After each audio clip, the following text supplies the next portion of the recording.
Hey guys. So today my parents sent me a wonderful package, and amongst many things in the box was a book from my childhood that I just absolutely adore. It's called The Tale of Three Trees. Um, I remember taking this to school as a little girl, and I took it for show and tell, and I read it to my class, and oh, I was just so excited to see it in the box today. I didn't know that they were sending it, so it was a great surprise. So I thought that I would do a video and I would read it to you guys because everybody needs to hear this story. It's not too long, but it's a great story. So gather up your kids and your cat and your grandma and your uncle and cuddle in for some story time with Sarah. The Tale of Three Trees, a traditional folk tale retold by Angela Hunt.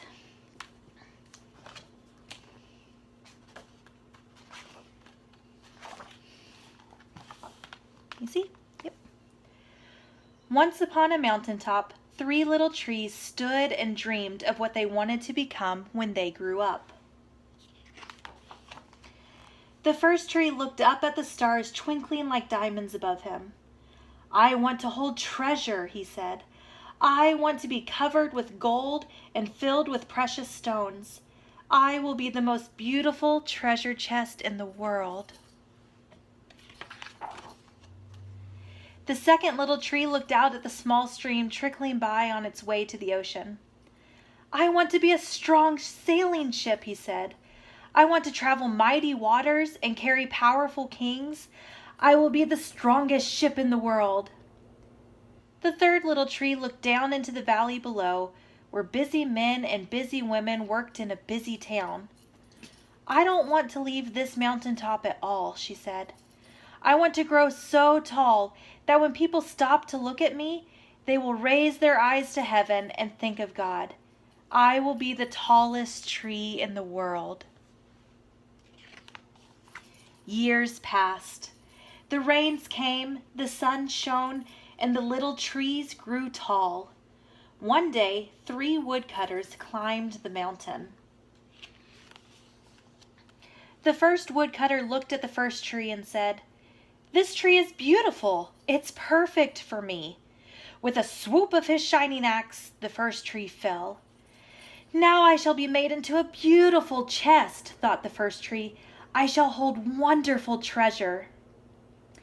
The second woodcutter looked at the second tree and said, "This tree is strong. It is perfect for me." And with the swoop of his shining axe, the second tree fell. "Now I shall sail mighty waters," thought the second tree. "I shall be a strong ship fit for kings." The third tree felt her heart sink when the last woodcutter looked her way. She stood straight and tall and pointed bravely to heaven. But the woodcutter never even looked up. "Any kind of tree will do for me," he muttered, and with a swoop of his shining axe, the third tree fell. The first tree rejoiced when the woodcutter brought him to a carpenter's shop. But the busy carpenter was not thinking about treasure chests. Instead, his work-worn hands fashioned the tree into a feed box for animals. The once beautiful tree was not covered with gold or filled with treasure. He was coated with sawdust and filled with hay for hungry farm animals. The second tree smiled when the woodcutter took him to a shipyard.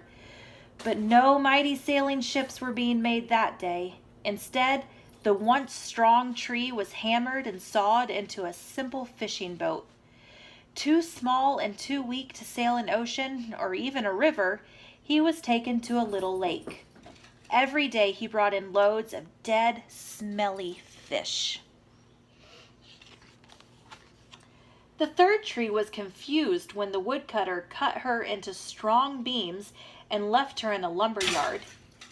What happened? The once tall tree wondered.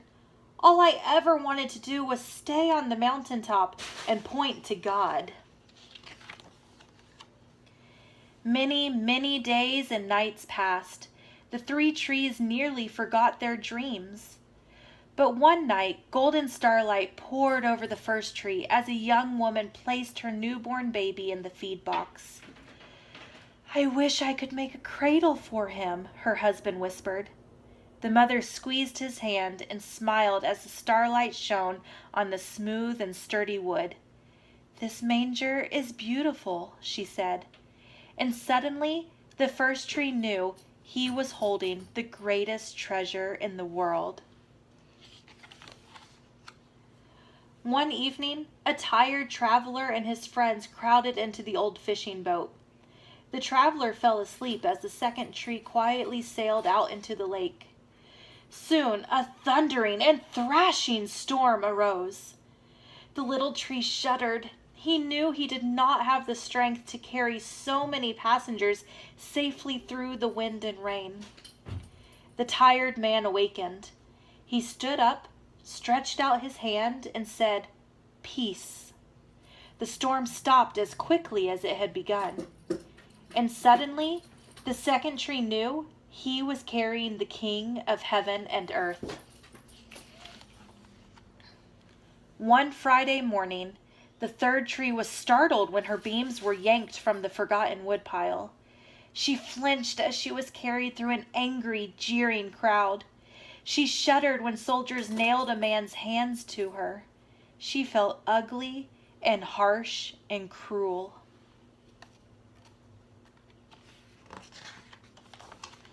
But on Sunday morning, when the sun rose and the earth trembled with joy beneath her, the third tree knew that God's love had changed everything. It had made the first tree beautiful. It had made the second tree strong. And every time people thought of the third tree, they would think of God. That was better than being the tallest tree in the world. Thanks for listening to my favorite story. I hope you guys enjoyed. Bye.